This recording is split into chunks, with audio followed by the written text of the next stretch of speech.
नमस्कार साहेब, काय नाव?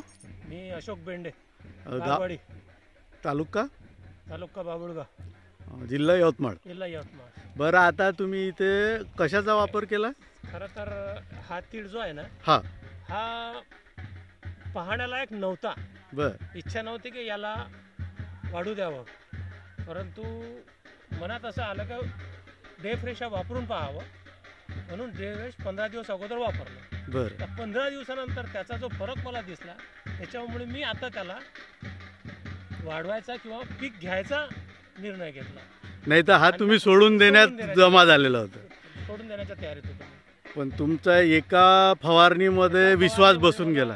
हे आला पण नाही, हा होऊ शकतो. होऊ शकतो. आणि त्याचा प्रत्यय आलेला हा जो वाढलेला दिसतोय, हा फक्त डे फ्रेश आहे. फक्त 15 दिवस झाले याला मारून. आणि मला आज तुम्ही बोलवून घेतलं. बोलून घेतलं की आज तुमचा किती एकरचा आहे तीळ? 4 एकरचा. 4 एकरचा तीळ आहे पूर्ण. आणि हा प्लॉट आता तुम्हाला वाटलं का ठेवावं, ठेवावं, नाही तर तुम्ही मोडून टाकणार. म्हणजे ठेवायच्या लायकीचाच नव्हता. म्हणजे हा कमी खर्चामध्ये दम आहे साहेब. बिलकुल याला फरक पडला. डे फ्रेशनी फरक पडला. फ्रेशने फरक पडला.